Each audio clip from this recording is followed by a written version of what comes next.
in the pavilion. The Hamatan will come, voo, and then we are there. Lizards will run and then climb us because we were looking like the trees as well. But that is where I come from. And I don't run away from my origin. I am proud. God wants me to be there. That's why he kept me there. That is not what has got to get up to where I am. It is when you give yourself and you know yourself, when you know your origin and you embrace your origin, then you have that linguistic capital. You have that linguistic power. You can identify. And when you identify, then it means you are making a way. And your voice cannot die. The dying voices are crying. What are you doing as an academic? Go to the next one, identity and the youth. Now you are here. Most of the young ones, yes, I'll ask you, how many of you can speak your local language without mixing with some other language?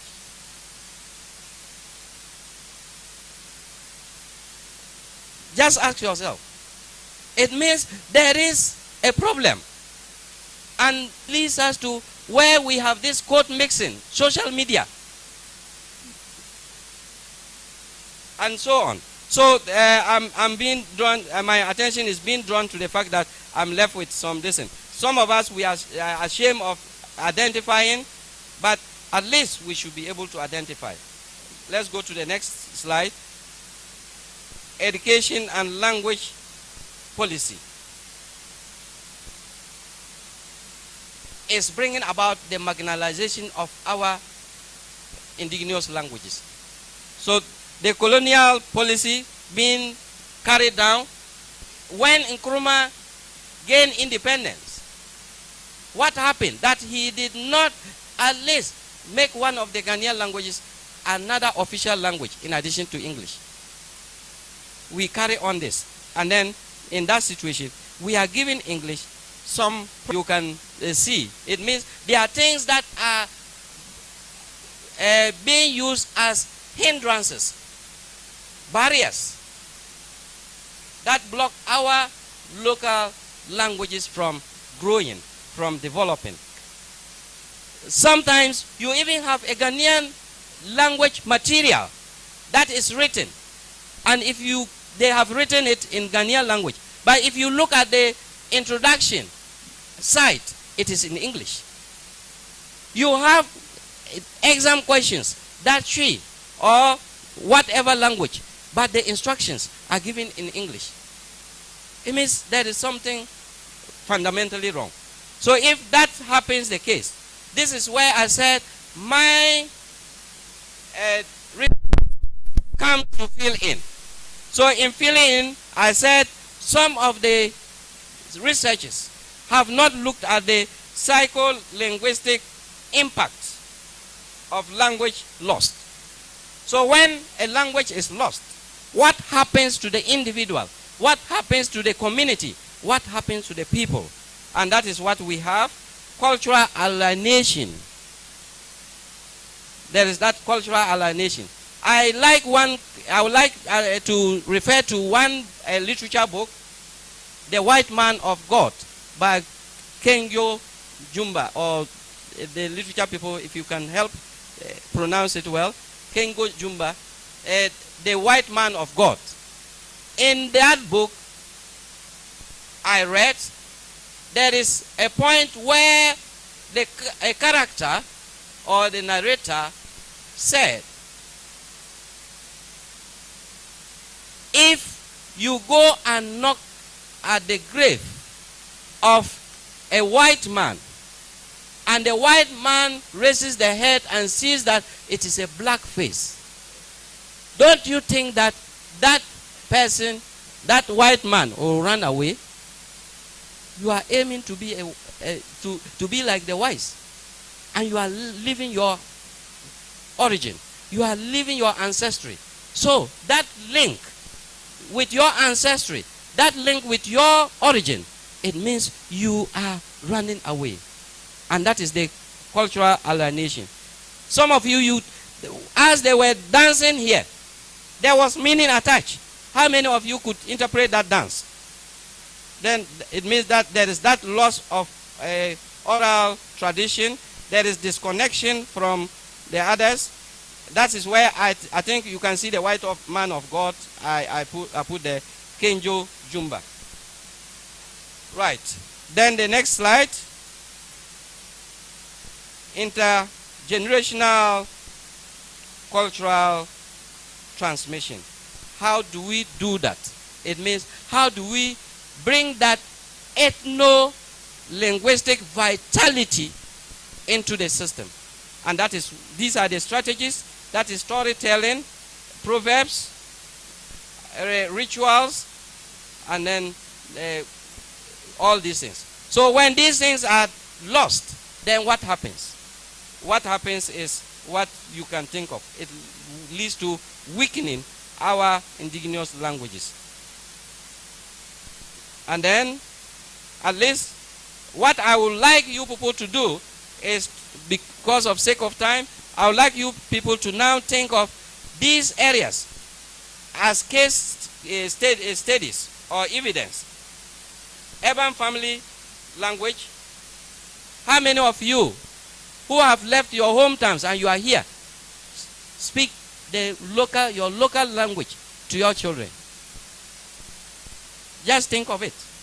Intermarriages. If I were to marry an Ashanti woman, they will say, if it is a debt, give it to him. If it is a profit, bring it home. At the end of the day, they see children as profit. So what happens? They will take them. It means my language is going to be lost. The frafra. But sometimes it depends on the strategy. If you are a man and you decide to leave your language, not to speak with your children, then it is your problem. You are making your voice to die. What will be your struggle? And how will you go about it? So that at least there will be some distance. So globalization, all these things contribute. And at the end of the day, there are implications for us. So let us call ourselves to action. As researchers, we have to think of how to document our languages and research more into them. And then the government, the politicians, also have a role to play. I think I will end it here and call on you to think of the dying voices, the living struggles that we have to go through. How do we identify ourselves linguistically? And how will we make our languages survive in this multilingual context called Ghana? Thank you so much.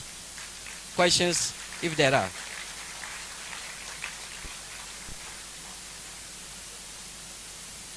Over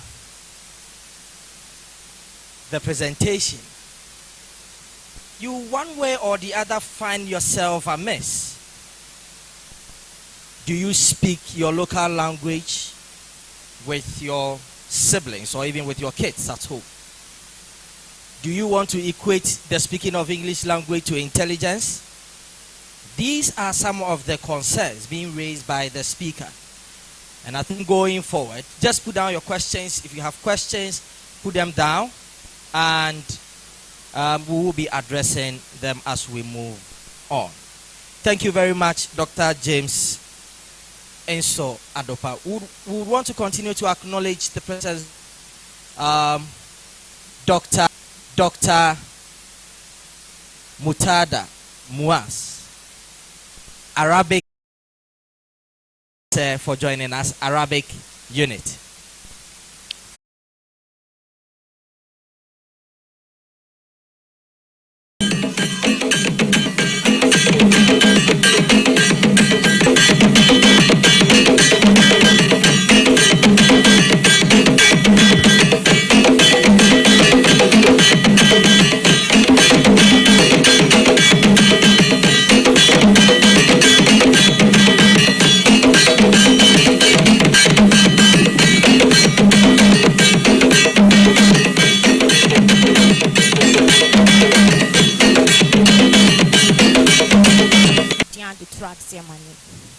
bâton.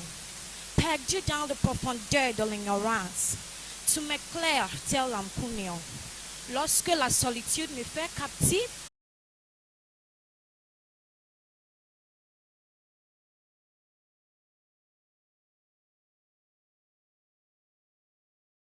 différentes histoires et différentes musiques, mais la même joie et les mêmes émotions. Oh, couture, fille de Dieu, le père dans la Bible comme Samson, un cham, je veux un couture, c'est péri. Je voudrais célébrer ton nom, couture. Vive la couture. Merci beaucoup, mesdames et messieurs.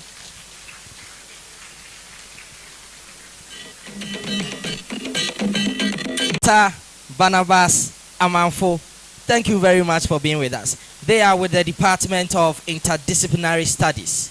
Thank you very much. And then Educational Leadership. Thank you very much for your presence. I think I can now let the cat out of the bag, because we're going to our second speaker.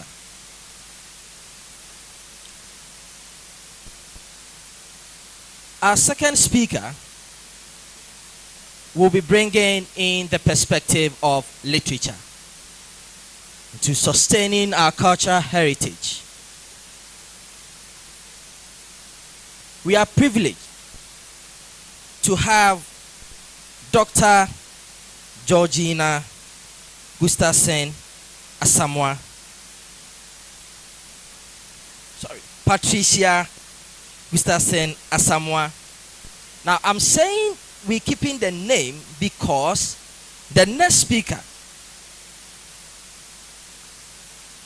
Reverend Dr. Samuel Edusipoku, has a tight relationship with her. And I will give him the opportunity to do that when he comes here. Madam, thank you very much for being here. Let's give her a round of applause.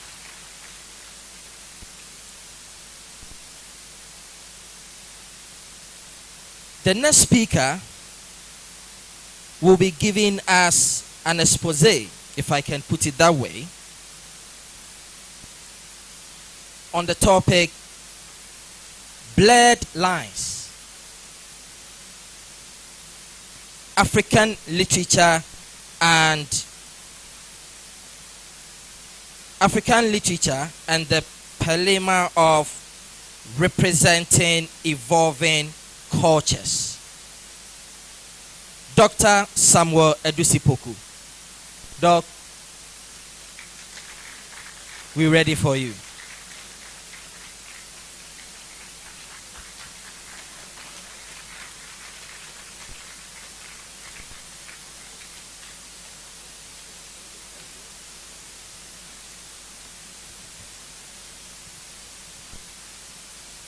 Thank you very much. So it's dilemma. Professor Chair, our dear Dean, Professor Friedman Daniels. And let me tell you, I was glad that when they were introducing Prof, they mentioned that Prof attended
We are only praying that things get resolved without bombs being dropped.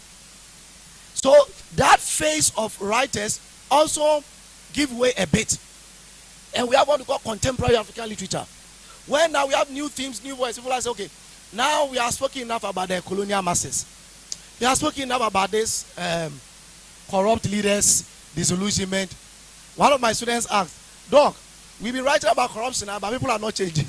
So is that thing working? So it's like preaching. I'm a pastor. When you preach, not everybody will listen. But you can't give up. You understand? At least you have to do your part. The writer has a duty to society, and the writer remains faithful to that duty.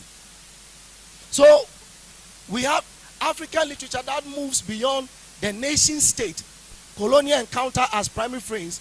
Writers now explore intimate, personal, and critical subjects. So his only wife, marriage, and all his issues of dreams and Blue Izora. If you don't have a copy here, that is Prophet's latest novel. I think we can put hands together and I appreciate it. At a point, you don't know whether you're watching an action movie, whether it's a detective novel, whether it's about politics, whether it's about love and all that. A beautiful story. So at this moment, I think Prof is tired.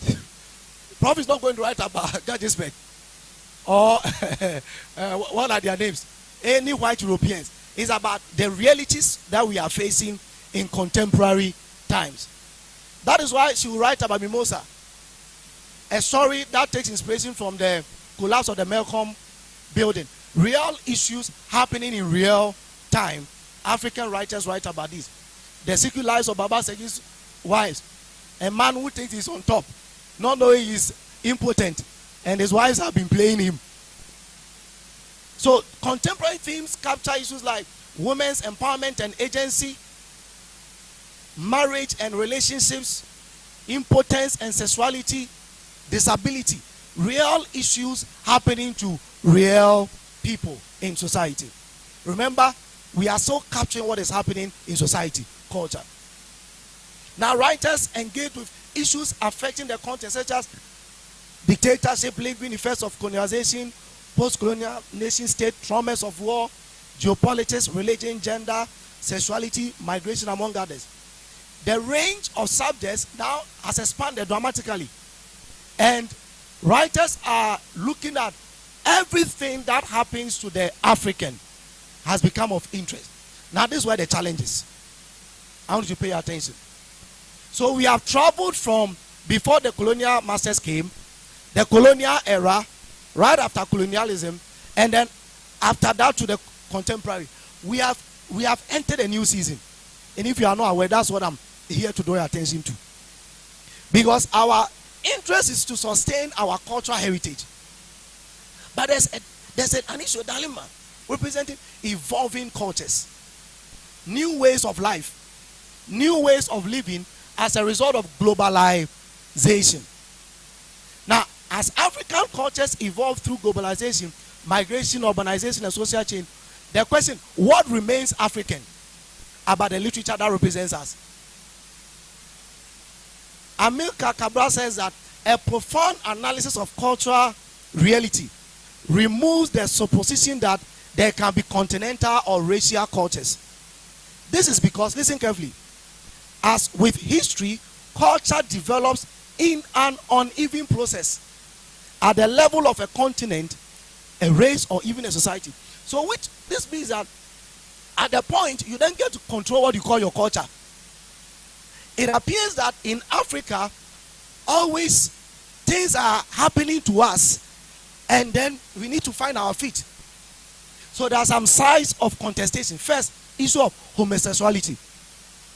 If you are not aware, some of the most beautiful novels around this time are about homosexuals. When I was doing my PhD, one day, my lecturer in my literature and gender class gave us a test to read, Men of the South. When I came to class, she looked at me. Osofo, then she laughed. Osofo, I can't know now. I said, okay, I've read it. Osofo, what do you think? I said, Prof, it's a beautiful story, but I don't agree to the point of view. But these stories have been written so beautifully that to the uninitiated mind, by the time you are done, you have been initiated. So, homosexuality remains criminalized in many African countries. Now, let me bring back the issue of African culture. Homosexuality is accepted in South Africa. So, it's African culture. Is that not so? Is South Africa not part of Africa? So, you are discriminating. This homosexuality has been accepted, legalized in some African countries, and it is criminal in other countries. Female genital mutilation has been stopped by so many African countries. Recently, Gambia says they want to reverse a law that banned FGM. They want to bring it back. He said, hey. So, when some African societies have accepted a thing and others have not accepted, now who determines what is African and what is not African? Contemporary African writers are creating complex queer characters and narratives. Is queer African literature authentically African, or does it represent Western influence? Is there a form of neo-colonialism? And who determines what is African? These are some novels that talk about homosexuality and some of these things. Men of the South, the death of Vivek Koji. Now, the author for the death of Vivek Koji says, I think it's a he who has transitioned. Now, I think his I don't know how to even say it. His pronouns are they and them. When you are referring to him, he's a he. But I say when you are referring to say as they and what? And them. Them, they are calling you. Under the Udala tree. And all these, I've read all these. Don't look at me that way. Also, what are you doing with them? It's part of the occupational hazards. And also a way of let you know that while we are asleep, African is evolving. The other element is Afropolitanism. A key element going on. It is a term coined by Tate Selassie to describe a new generation of Africans with global connections, multiple passports, hybrid identities. Some of these are Africans who are not born in Africa, born outside Africa. They are cosmopolitan Africans. And their ways look at counterculture, global engagement, mostly individualistic and often diasporic. The question is Afropolitan literature African enough? Somebody who has never been to Africa has all his own experiences elsewhere, but the parents are Africans. Some also move between Africa and Europe. When the person writes, does it represent Africa or not? That is a dilemma. That's a question we need to find out. When that person writes about marriage, should we swallow it as an African perspective on marriage, or this person is a foreigner? So Afropolitanism, that's Africans of the world, a generation of Africans with multiple cultural influences, global mobility and hybrid identities. Now they argue Afropolitanism reflects the reality of contemporary African life shaped by globalization. Now you are there, you are a mother, you send your child to Harvard. Your child comes back and, well, let me help you and say, God forbid, when earrings, Rasta comes with another gentleman, he say, Daddy, this is my girlfriend. What will you say? Where they are coming from, those things are normalized. And those things, when something goes on in society, it gets captured in the literature. Again, so the argument against is that it is an elitist, consumerist identity available only to privileged Africans, etc. The literary expressions are there, what they write about. And interestingly, the Western press, they are more interested in such writers. The Western press, you see, where there are foundations that will support you. You have beautiful stories that champion ideologies that are deemed to be un-African but have been legalized by the West. You can easily get funding when you begin to speak the language of the West. It's easy. When you come Africans, now it's not guy. All right. And they have a lot of their works being published. If you are a writer in Africa, it's difficult for you to publish and get the kind of reach that some of these people will get. The last element in this, individualism and then counter culture. We have new wave of writers who often center their writings on individual experience over communal identity. Remember, Africa used to be seen as communal, but now it's about me, myself, and I. Now, questions for reflection. Should we accept anything at all because culture is dynamic? As Africans on the continent, how do we contribute to defining what is African? And how are writers, academics, governments, our big men in the media space, etc., consciously working to construct, preserve, and transmit what is African in this ever-changing global world? Should we forget about any so-called language debate? Will they be settled? Now think about this.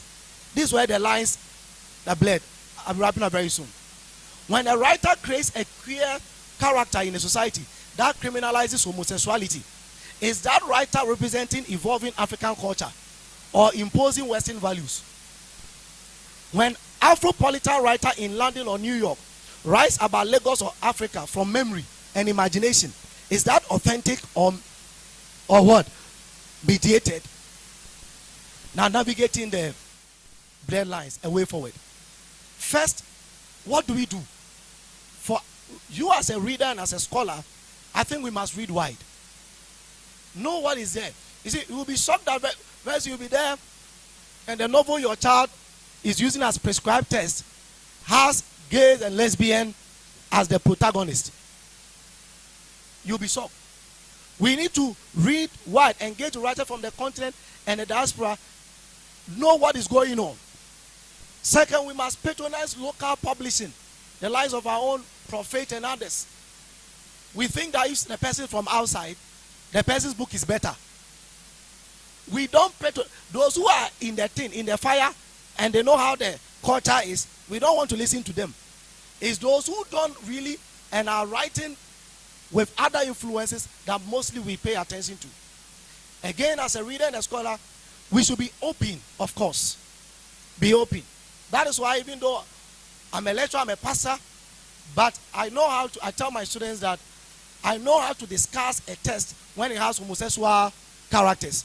I don't come in there as a pastor, coming to judge characters. I won't come and say, Holy Ghost, fire. This one, hellfire, straight. Prof didn't bring me here to do that. So we must be open. But I think we should not just be passive consumers. Our voices must be what? Heard. As students, let your voice be heard. If you read a novel, something you don't agree, you can also write a review. Talk about it. For the department and university, we should be actively involved in the global knowledge construction. And that is why we are happy that the HOD is continuing with this particular legacy. And then we hope that, every year we talk about aspects of language, literature, and all. Again, we should support writers who are based on the continent. Where is he? David is here. David is one of our students. Last semester, wrote a beautiful play. David is here. Stand up, let them see you. Says of us. Let's clap for David. And if I have any connection, serious connection, David's play should be staged at the Prempeh Assembly Hall or even National Theatre.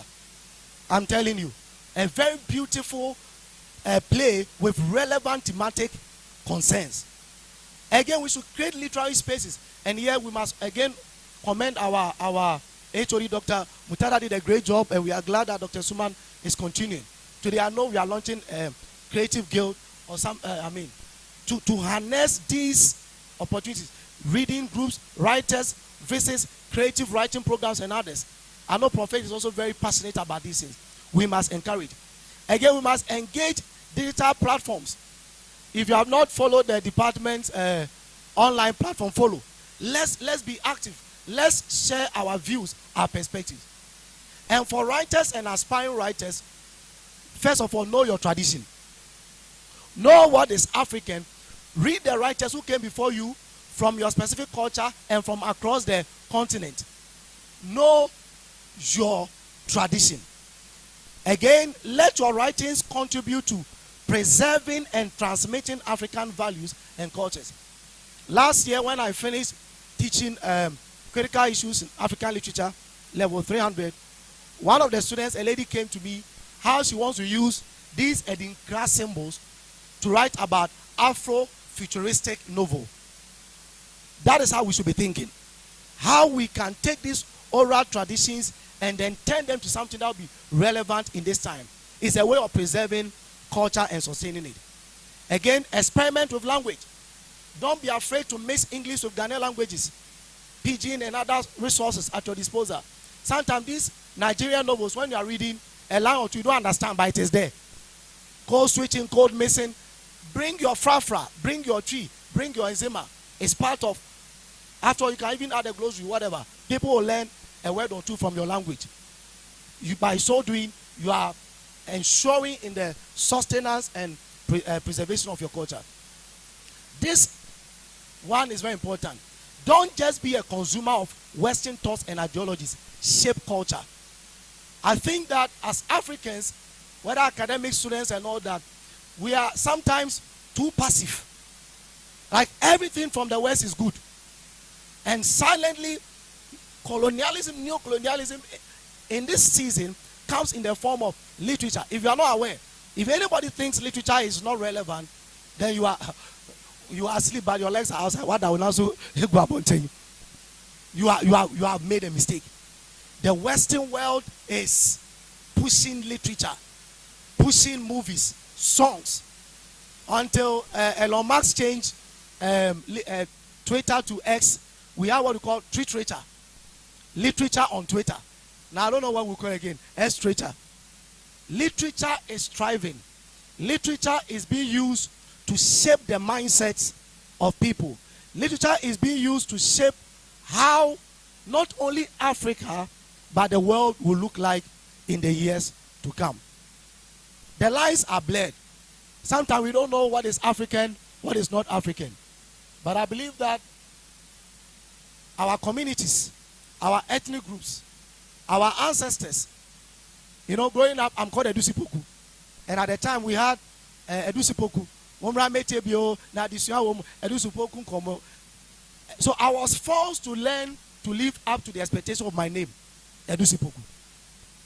We must also learn how to live up to the expectations of our names, our backgrounds, and reflect these in our writings, so that we will not only be consumers, but producers of literary works that will shape culture, influence the Western world, and preserve what is right now, tomorrow, and hopefully the world to come. Thank you very much. And of course, my wife is here, my brother is also here. So thank you. Clap for them for me.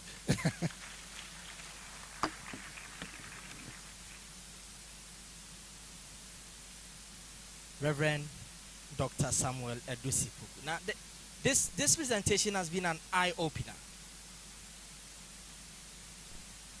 From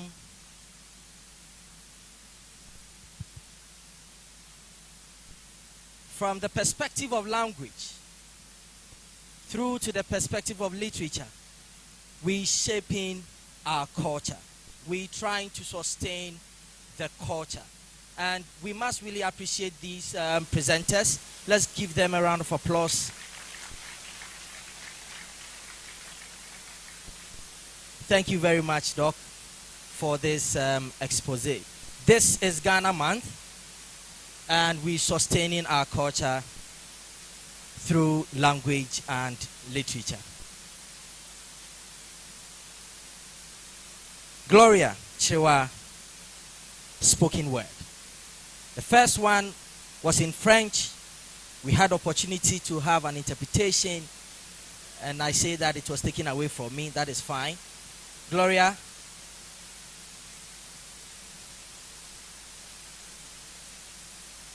Let's give her a round of applause as she comes.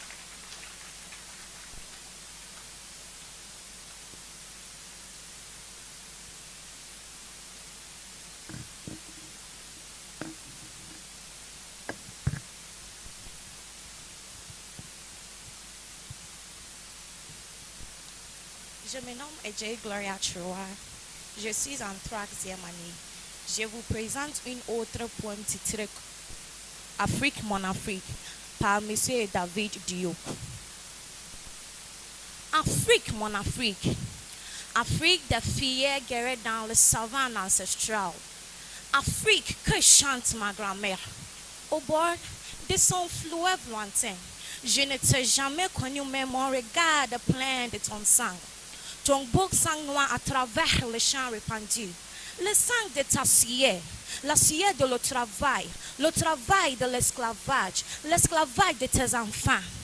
Afrique, dis-moi Afrique, est-ce donc toi ce dos qui se cue et se couche sur le poids de l'humanité? Ce dos tremble à zèbre rouge qui dit oui au fouet sur le rite de midi. Alors gravement, une voix me répondit, fils impétueuse, cette table robuste jeune, cette table là-bas splendidement serre le milieu de fleurs blanches et fanées. C'est l'Afrique, ton Afrique, qui repousse patiemment, absténément, et dont le fruit en peu à peu. La mère savait de la liberté. Merci beaucoup.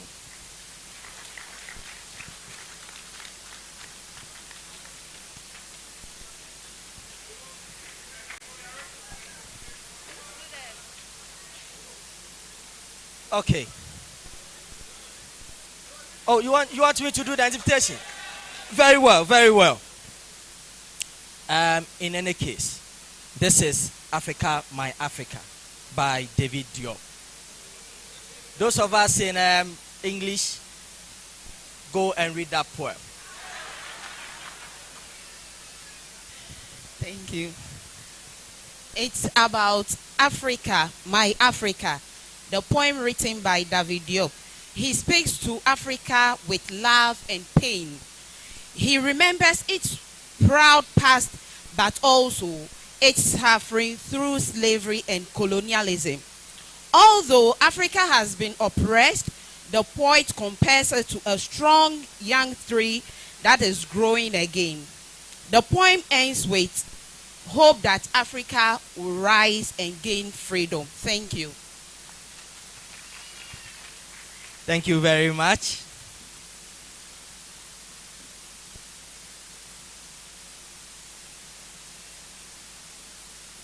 Would also want to acknowledge a very important personality, and just as he walked in, we saw the aura that came with it.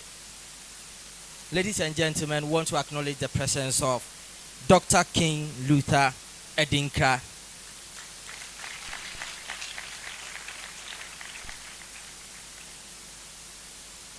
I'm sure some didn't even know you are King Luther. Today you found out. Thank you very much for gracing the occasion. Mrs. Edusipo, just give us a way. Just give us a way. Thank you very much. I know it came as a surprise. That is an aspect that we would want to really project going forward. Yesterday, when I was going through the program lineup, I made a post about our symposium.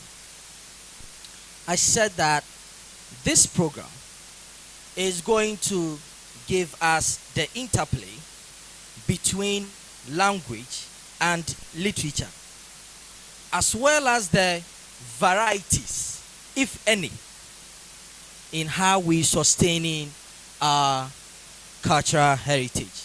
And today, the two presenters have really done just that for us. Let's give ourselves a huge round of applause. Those of us that think that our local languages should be relegated to the background need to start thinking twice.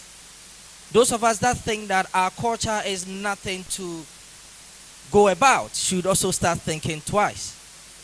Today, there should be a converging point. And I think that these two speakers have really helped us in this direction. Next on our program lineup, And I'm sure you have your questions ready. We're going to have the discussion on the two important topics.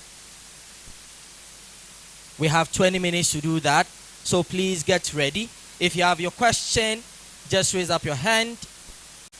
We'll just point you out, and we would attend to you quickly. Doc, James Inso, and Dr. Edusi, kindly be here for us.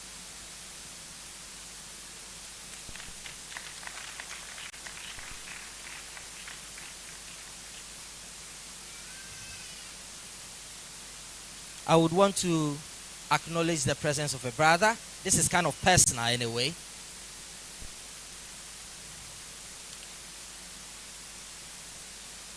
The doctor should be in bracket. Dr. Philip Boateng. Sir, thank you. Just give us, yes, that's him right there from the Department of Interdisciplinary Studies and the acting head of department for African Studies. Thank you very much for being here.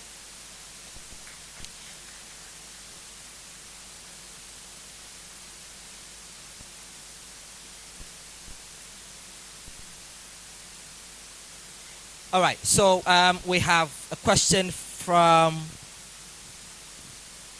Dr. Mutada, and I think I saw a hand there.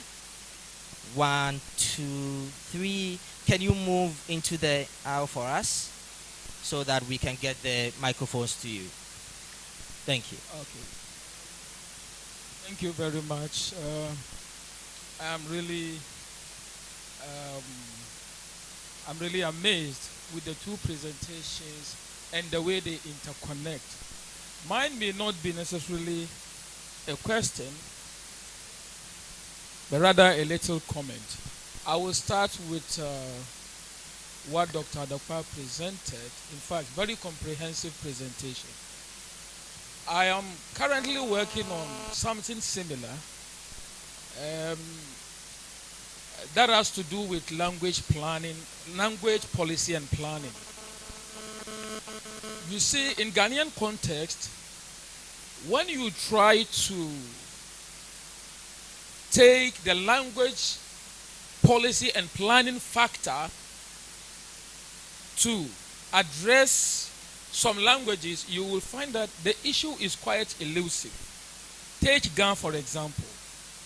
Ga has been protected by the language policy and also the language planning in Ghana. But upon that, the language is dying. So here, we could only understand this in socio-linguistic context, which I think the presenter also pointed out. In socio-linguistic context, whenever two languages come in clash, the richest one survive. And the less richer could die. And in this context, we could understand this issue. Another example is if you take Hausa language in Ghana. This is a language that is not indigenous in Ghana, but based on my study, is the second most spoken language in Ghana after Akan, in terms of the number of those who use it, not the native language, the native speakers of the language. But this is a language that is not protected by any policy, by any language policy, or any language planning by the government. Okay, this is what I have in the first presentation, because if I'm to talk on this, I will talk too much. The second one, the second interesting part of Dr. Eduse's presentation that I want to comment on is, he posed the question to us, what is African? I think here it has to do with the origin of what is emerging. Now, if we don't take these through errors, we may not get it right. Now, if you ask an European, what is European? They will refer back to their history, their traditions in the past, their culture in the past, and not what has been imported very recently. What is identity corruption? Mostly identity corruption are the imported ones. So, let me refer students, since we have some MPhil students here. Watch, there is a series. When I was doing my PhD abroad, that we used to have some free time. I watched a series, and this made me understand your question better. The Secret Life of American Teenager. In that series, you see how the Americans started to embed in the head of teenagers to convince them to accept LGBTQ. In that series, if you watch that series, how the Americans were discussing it, and how at the end, those friends, those teenagers have to say, oh, but he is a friend, he is one of us, how could we reject him? And that series will explain it to you. So here, should we say that something that has been forced into our communities has become African? I don't think so. Yeah, so let me leave it here. Yes, if you have any comments. Okay, yes. I think there is one more here.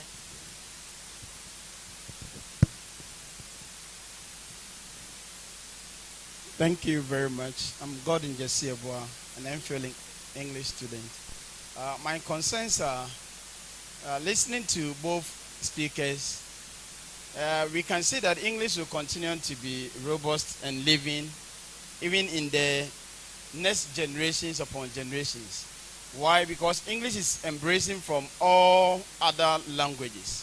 So my concern is that will the Akan, especially let's say the Ashantis, be willing to accept any importations into their language? In a typical Akan or Ashanti town, when you speak Chi, they try to correct you. So in this rigidity stage, how would the language grow? Now, we can see a number of languages which are actually not English. From Greek, from French, even from Ashanti language. English is embracing that. A typical Frafra man, let's say Dr. Adopa, you speak his Frafra and then you try to import certain things which is not actually his language. He will shout you down, my friend. That is not how it's supposed to be spoken. So in going forward to make our language living and not being marginalized, what do? I believe that we need to sometimes also even institutionalize some of these languages. We have to put certain institutions in place. And then we also need to use technology. The American, they want you to write in the American language. For me, I am conscious in writing in the British language. They have customized it in such a way that when you are writing, you will definitely write in their language. So if we want our languages to grow, I believe we should also be able to institutionalize certain things like that so that it will make our language living. Thank you very much.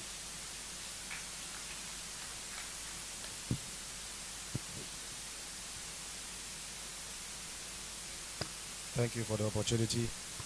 Emmanuel Ejako, MPhil student, to Dr. Adopa.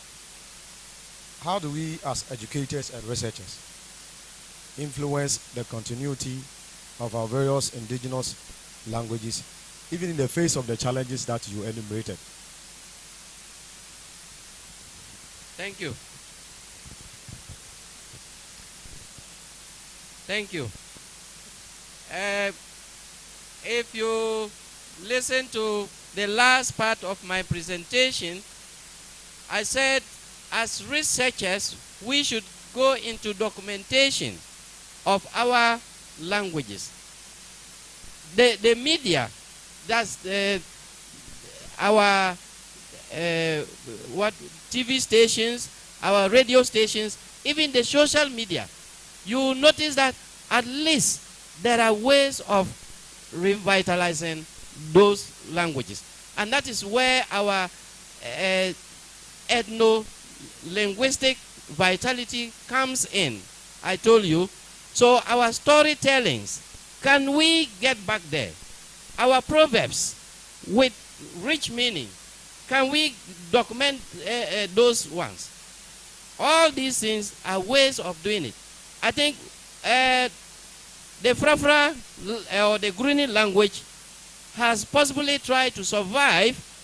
Why? Because I can remember Professor Inso Avia Winneba started that very program, that language, the documentation, and finally making it as one of the examinable languages. I told you when I was in the college, Grini was not examinable. So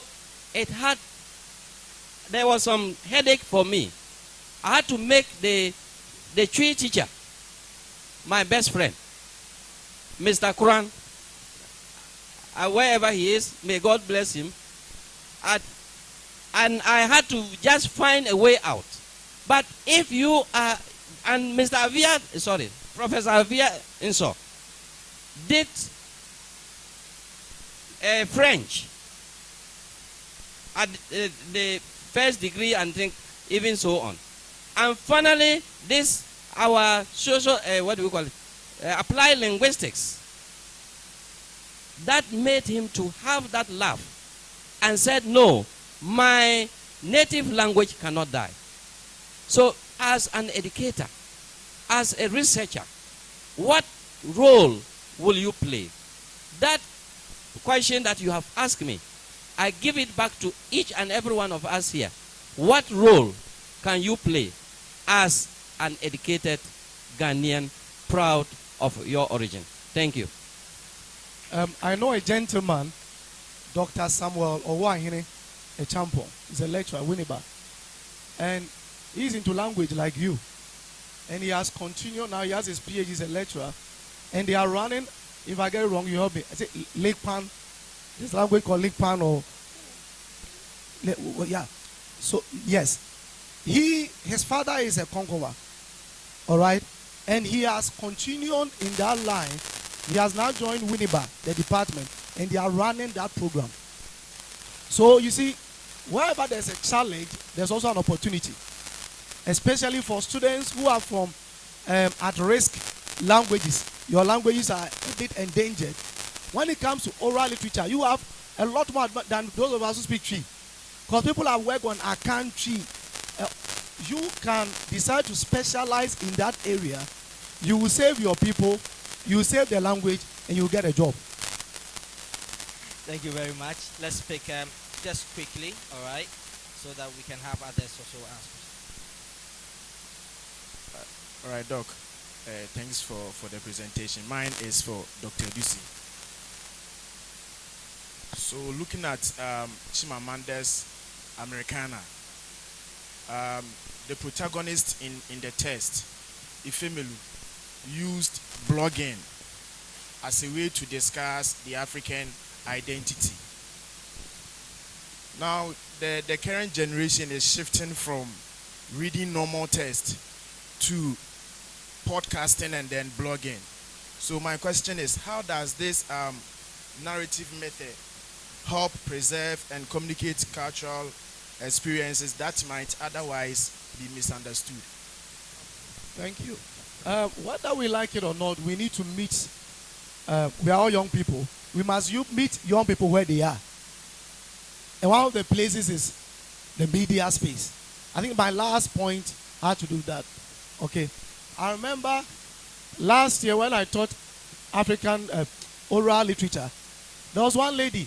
She was very good in the way she narrates the story. I told her, you can, I said, instead of doing, like this school, a lot of the students are TikTokers.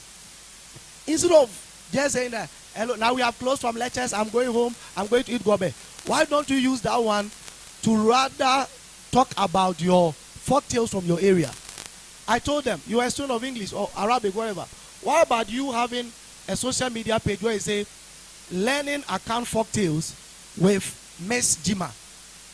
And then you are always sharing what? Folk tales in account. You can make a name and also help to preserve. That is one way. I mentioned literature. Literature, I mean, on X. Now we call it X. So, as a writer, as a student, you have a duty that you invade that space And as departments, academics, we also have a duty to find a way to go there. I told you our department has social media page, platforms. We thank God our media house and all that. We should now look at how to consciously broadcast some of these programs and the things that we do on media so that people will be able to follow and we're able to preserve our tradition. Remember, it's not new. I told you GCR used to do it years ago, at least more than 20 years ago, as I can remember. So we have to only be aware of the times and then meet young people where they are in the medium that will be most effective. Of course, not forgetting the traditional means, because some of us are traditionalists when it comes to that area.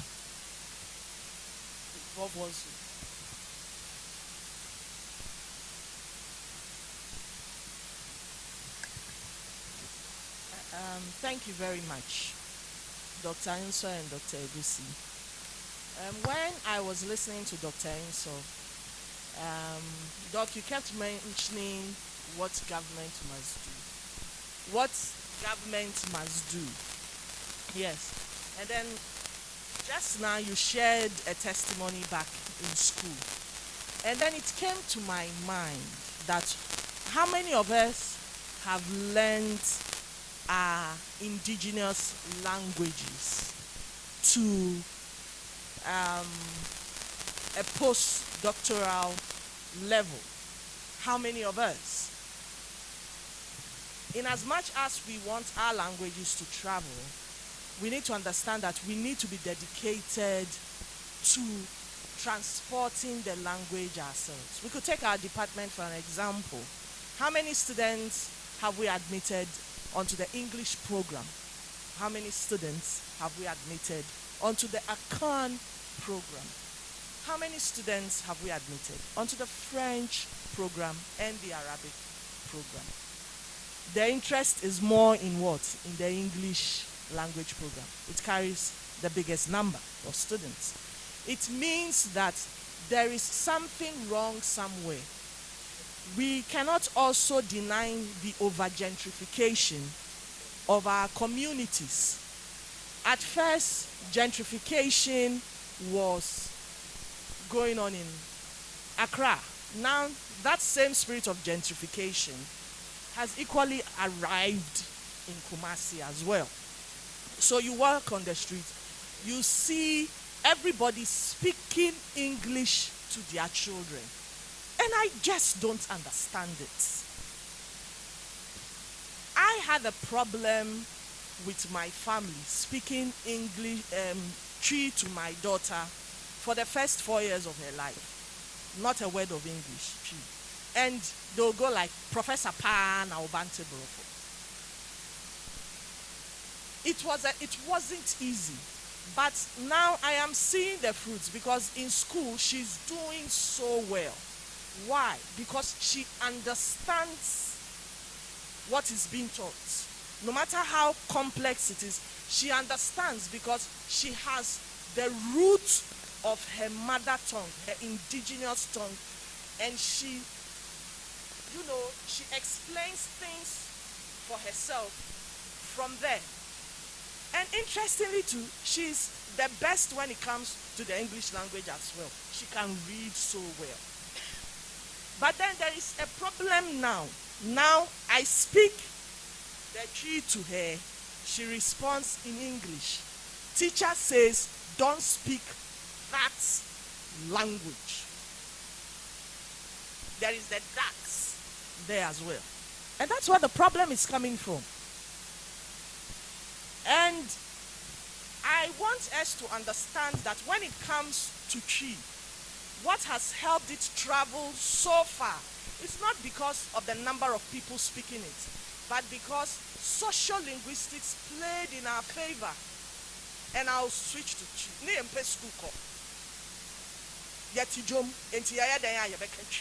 And that is what has helped us. When people were adapting to English language, we were still speaking what? Twi. Now it has become what? An advantage that has made the language what? Travel. I believe that wherever we are, we need to let our children, and children can speak as many as 10 languages before the age of 7. They can speak it. So let us do what? Let us make that conscious effort. Interestingly too, there are some of the languages that were learned by speakers who were not the indigenous speakers of the language, and they are the ones teaching it.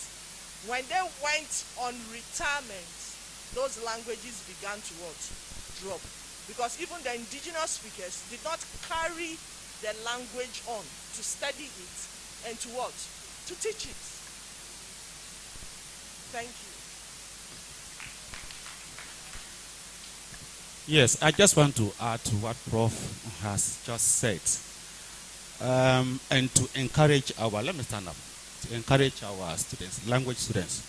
Let me start with this. As you have seen me here, to my PhD, I decided to be the first one to do it at Kenya USC, translation French. What did I do?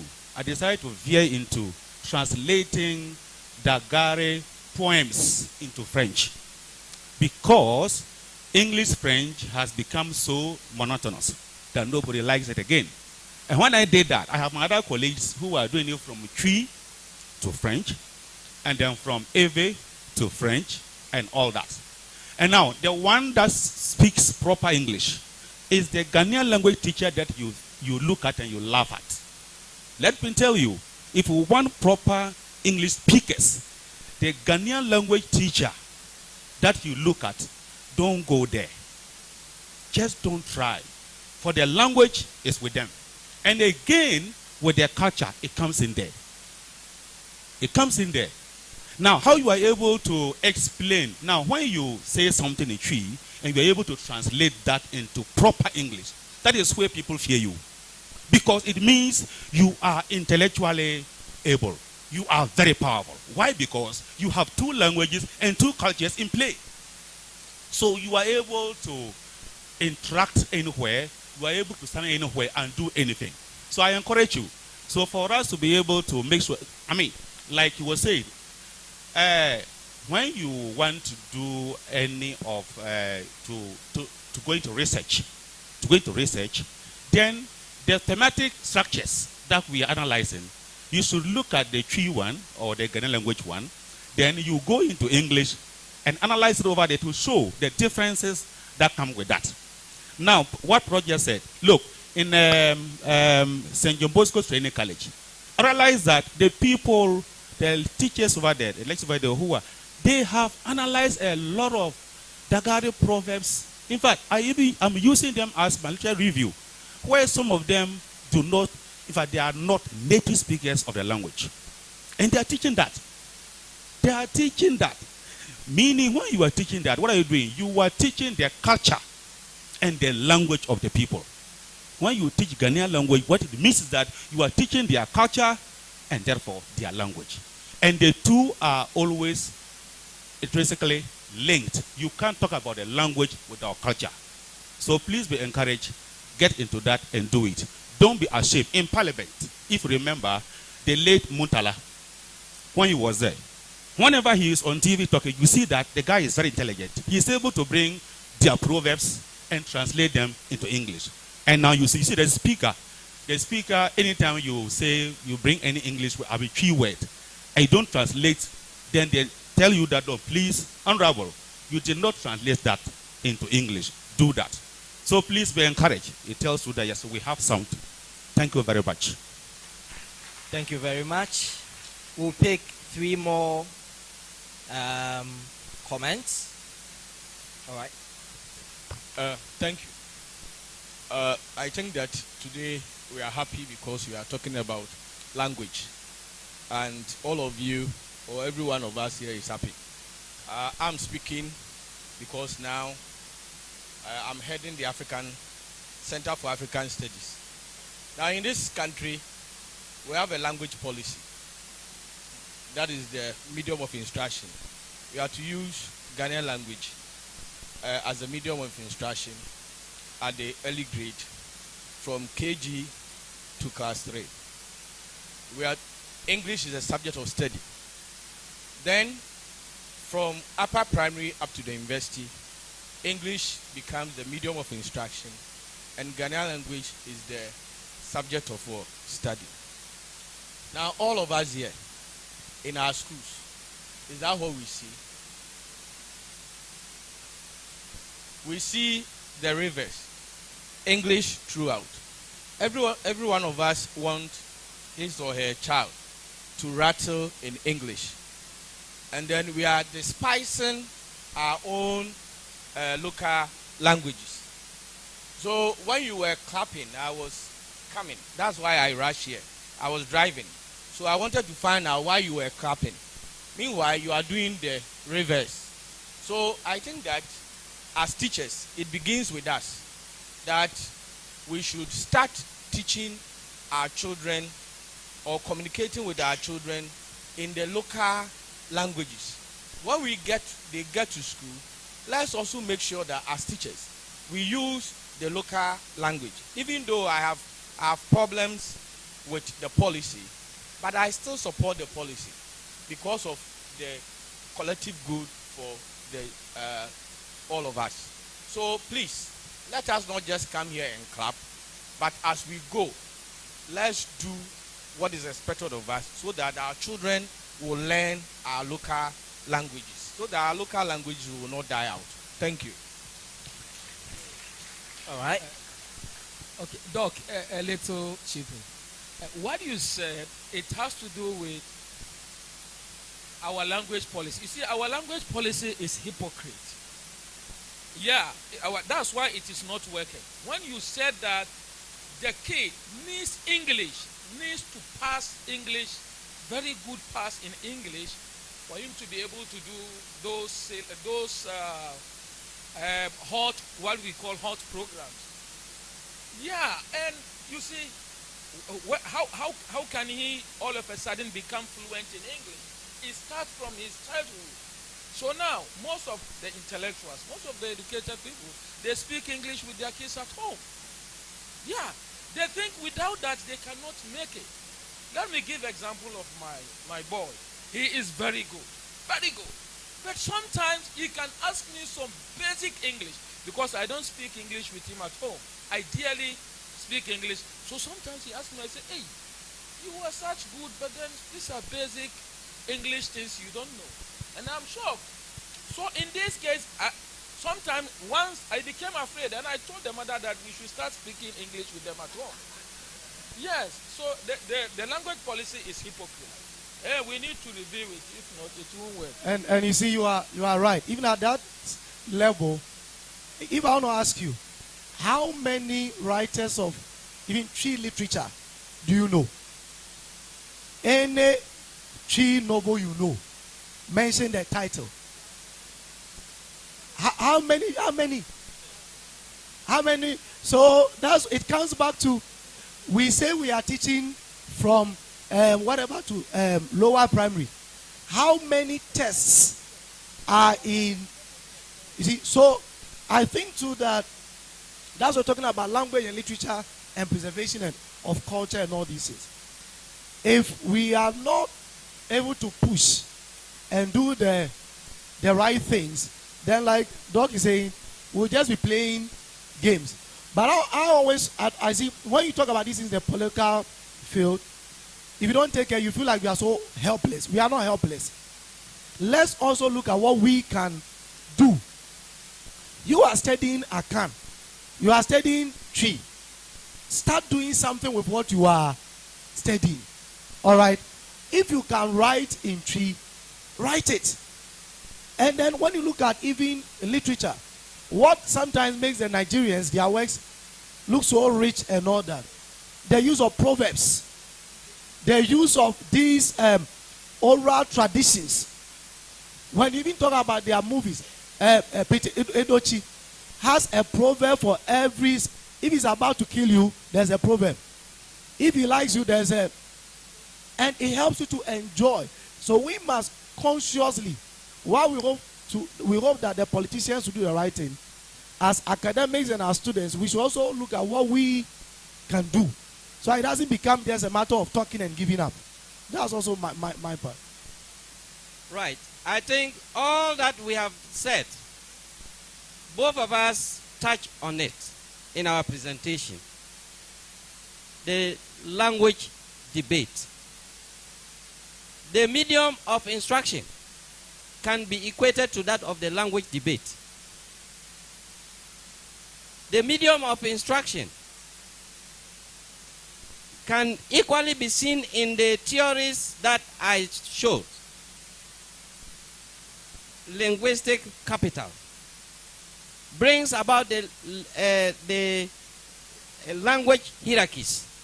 So at the end of the day, you know that it is English that can make you more useful, that can give you a job, that can let you travel abroad. As some of you are sitting here, you are thinking of traveling abroad. Why? And which language will you use? So definitely we find ourselves in a context that we cannot do away with the English. And that is why at the end of the day, I said it boils down to each and every one of us. How proud are you of your origin? How proud are you about your culture? What are your living struggles to keep your culture alive? What are your living struggles in order not to let your voice die? And that is your language dying. The medium of instruction, as I said, is like the language debate. Ngugi ended up saying he will write in Gikuyu. The devil on the cross finally became a translated version. Why? It couldn't fly. So we may do whatever we are talking of, but the linguistic capital will always make English higher. But should we leave our languages to die? No. It means all rest on you. You and you. You have a role. Thank you. I think the place here is very hot. If you can relieve us, we will be happy. Yes, we'll do that. Just 2 quick comments, and then we do a very important assignment. Let me add a quick one to what they've said.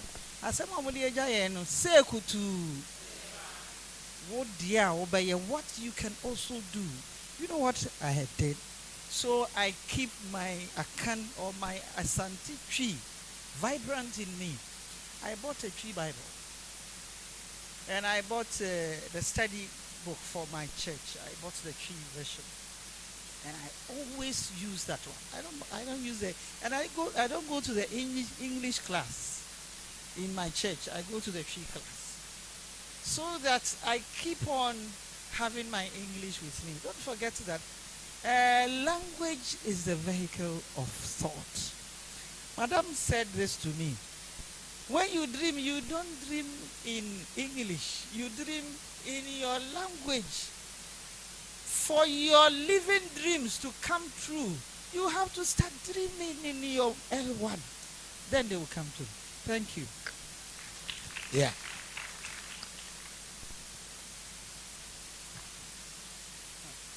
Well, anytime I come here, I'm being ambushed. Indeed, when Prof sent me the flyer, I look at the theme, sustaining our cultural heritage through language and literature. And I asked myself, where are the tools? But when I started writing my songs, I needed a reference book. So I went to the cultural center and I bought a book called Bumebe. Bumebe. It's an Akan proverb. The book was written by a white woman. Her name is Peggy Appiah. She came here to marry a lawyer called Appiah. But the lady was a white woman. So I asked myself, why are the Ghanaian writers to the point that we can have a white woman come here, study our language, document it, and I have to go and buy it. So where are the truths? It's our responsibility to make sure that we document our own language. We keep saying that, seems like, well, the colonial masters have been able to succeed in conscientizing us that English is a language of elites, elitism. And our language is more primitive. They are even fetish. But I know somebody who lives in London. The only language that he knows is English.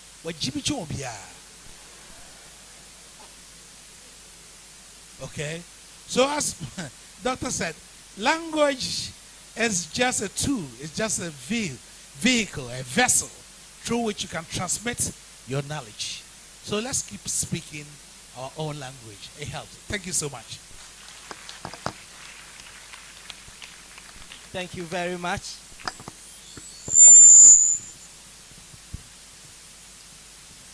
Yes, so Dr. Enso and Dr. Edusi, I think the place is really hot. Let's give them a round of applause. We've really had an interesting session, and we really appreciate your expertise in this regard. We have a very important assignment to do right now. We would like to call on the acting head of department, Dr. Suman, to help us do that. Thank you very much. We would want to inaugurate an literary guild. In fact, the department decided that we would start a group or a club that would help train students in creative writing and anything literary. So on 2 weeks ago, we had our first meeting, and we had about 35 students turning up.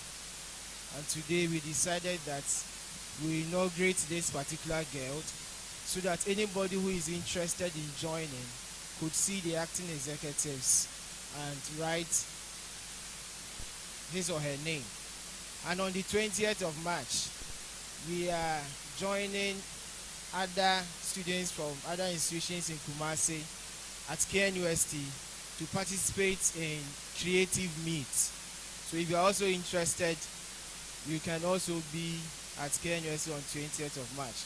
So I call the acting executives to be here, and as they come, the others can also stand in the audience so that we get to know the members that you could see and write your names. So they will mention their names and who they are. They will tell us the level that they are and what they do. Thank you very much for this opportunity. Good afternoon, distinguished lecturers, honored guests, fellow students. I'm an obedient student, so I'm going to apply to post-colonial terminologies, abrogation and appropriation. So me de be fra fra chi ne go fini na be fra fra. Me de David Salom Bobobi. And then I'm there.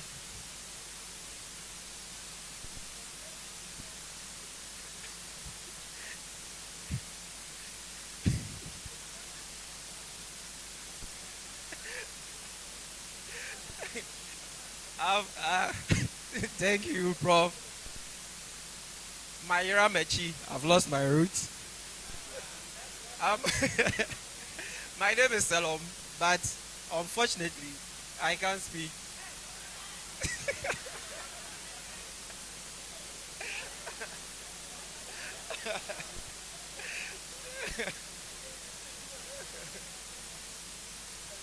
I can't speak my father's language.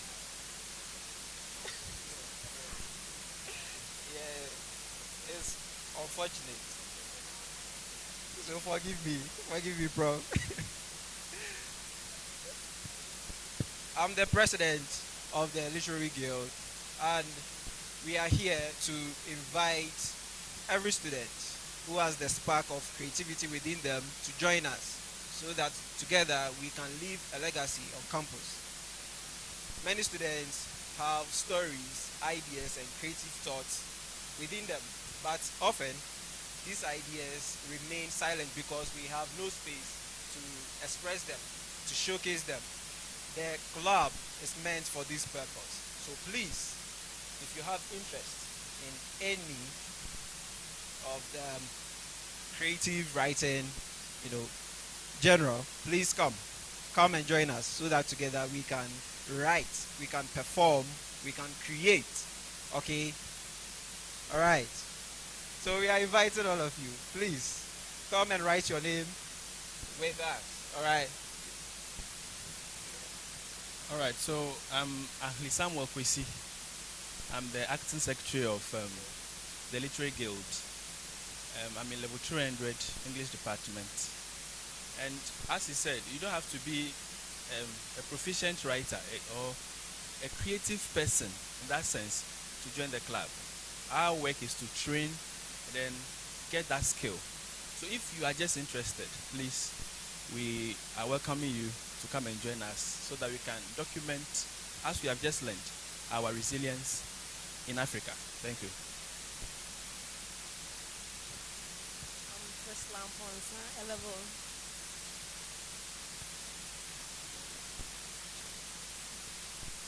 I'm First Lamponsan, I live 200 English students, and I'm the treasurer for Literary Guild. We are inviting everyone to join us. Today we'll be meeting. You will be glad to see you there. Berekun Konyenye Daniel Seto, Prince.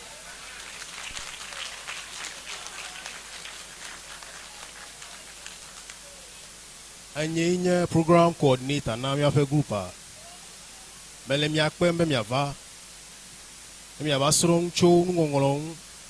Ele miangolong cho miafe dekonu.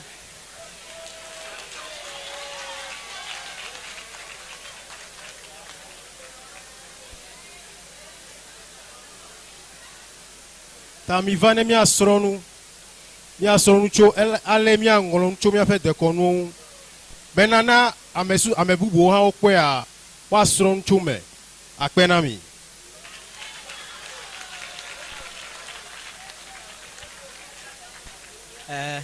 akpe kaka. Yeah, thank you very much. And just a quick one, we have Aso Fest. All right. Aso Festival is coming on the 19th of this month. We're still in the Ghana month, so we appreciate your presence. And thank you very much. We are meeting today, right? Yes, we are meeting today. Thank you very much.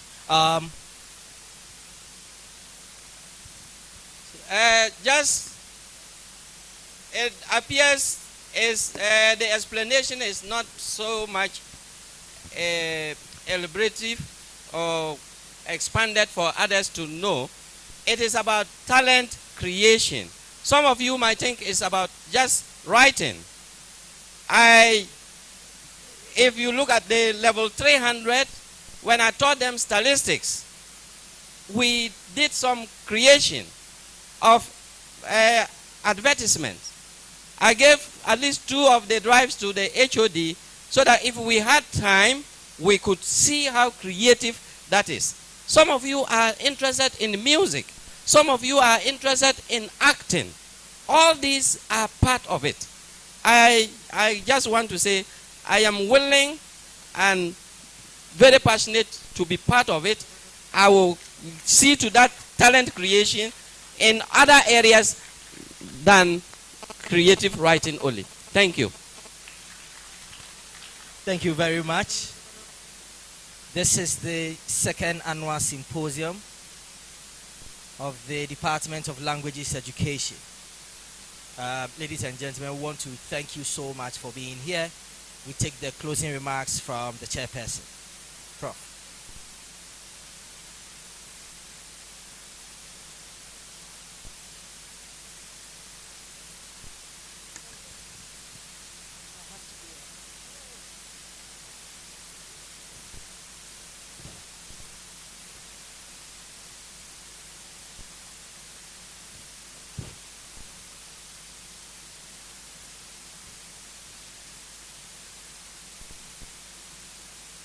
Thank you very much.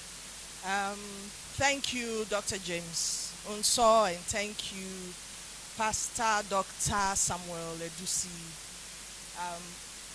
It was revealing. It was equally insightful. And it was beautiful listening to your presentations. Dr. Inso made a passionate appeal on our conscious efforts to ensure that our indigenous languages do not die. And that conscious effort begins with us as not just the speakers of the language, but then the drivers of those languages. And we should ensure that we are doing that in our own small ways. Dr. Edusi equally spoke at length on the influence of literature in the representation of culture and the dynamics and the continuous growth of not just our literature but our culture as well. Now there is a big question: what is African culture? There's equally the big question: why are we allowing our languages, our indigenous languages, to what? To die.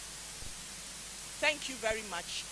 I believe that as we leave this room, the conversation will not end here, but this will be a continuous conversation, and that it will not just end as conversations, but that we would make the conscious effort to live up to what we have discussed here today.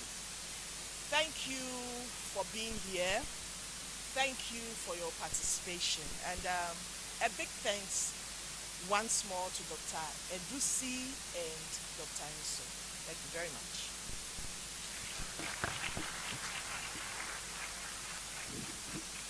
Thank you very much, Prof.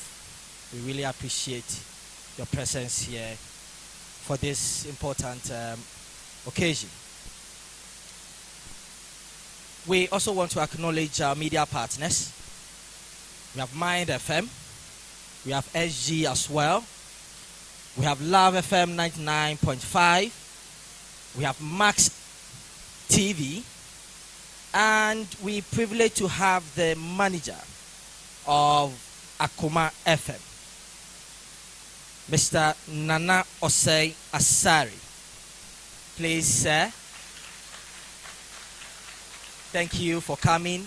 Ably assisted by Dennis Nana Prempe.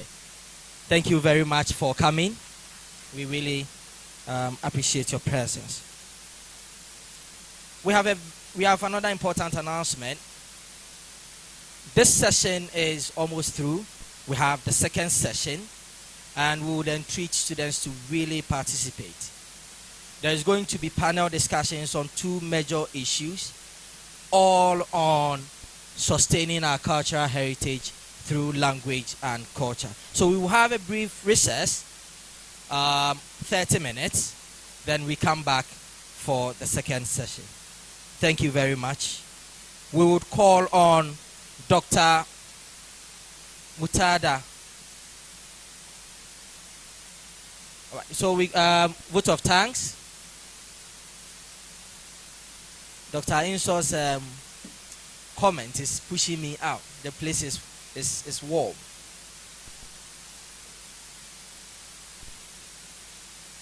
Let's welcome Miss Angela Odame. Thank you very much.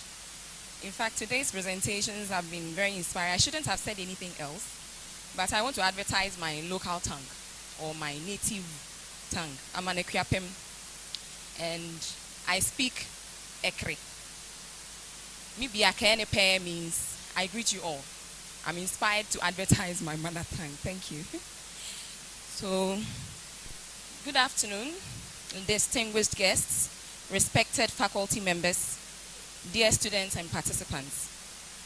On behalf of the Department of Languages Education, I would like to express a heartfelt appreciation to everyone who contributed to the success of this program. First and foremost, We extend our sincerest gratitude to the Vice Chancellor and the University Management for granting us the permission and support to organize this symposium for the second time.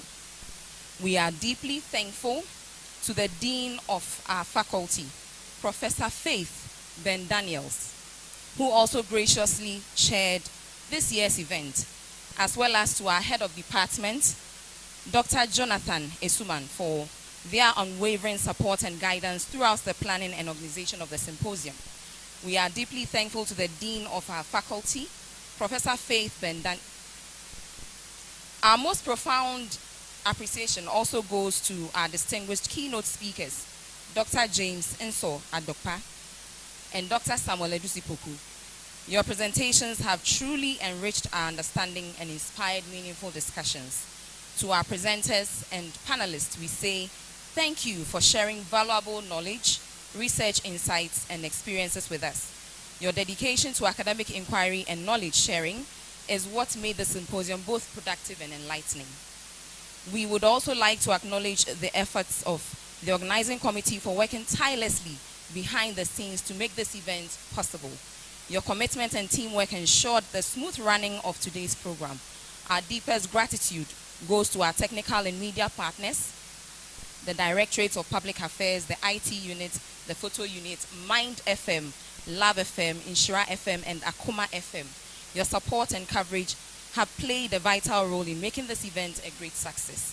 We wish to acknowledge the enthusiastic participation of the university community, faculty staff, department staff, students, and all our invited guests, and then to all participants and attendees for your active participation throughout this program. Your presence and engagement truly made the symposium meaningful and impactful. Once again, we say that we are grateful to you all for your presence, for your support, and for your contributions. Thank you very much. Thank you. We'll take a group photograph after the closing prayer by Dr. Butada Mwas.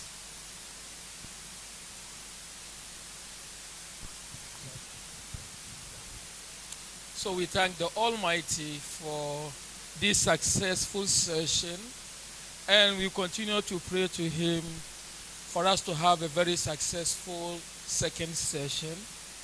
Let me give you a Ramadanic prayer to close with.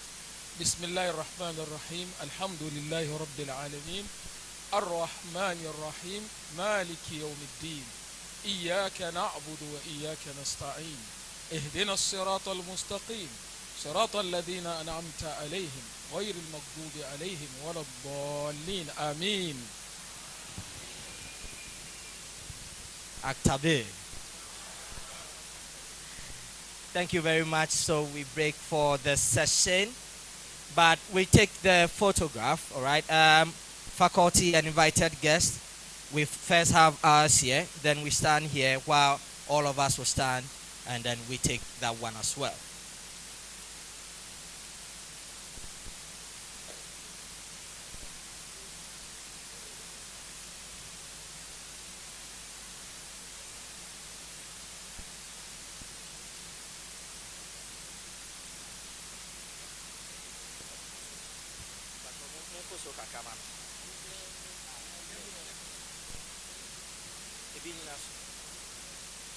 Thank you, Dr. Boateng Simon, as well, for being here.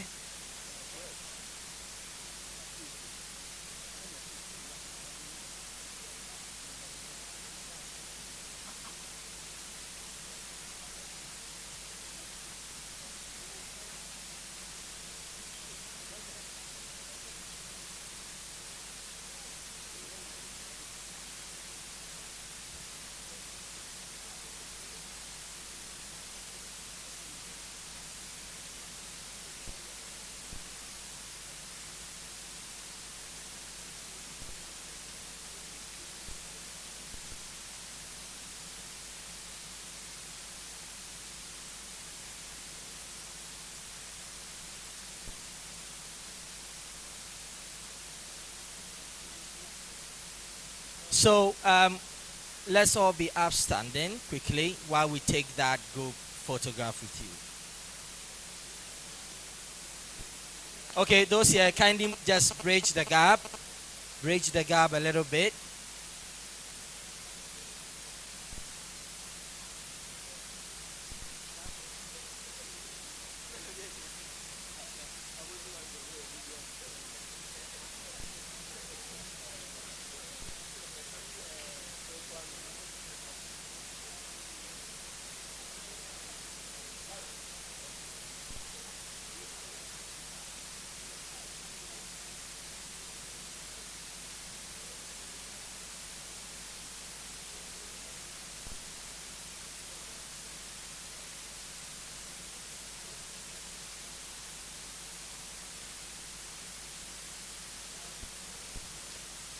Thank you very much.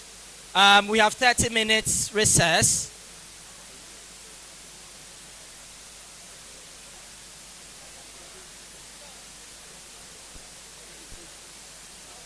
Postgraduate students, make sure you are here in the next 30 minutes.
Okay. Please, if just another one, if you misplace your money, I have it. Come see me. Give me the number on the money, and then you can have it.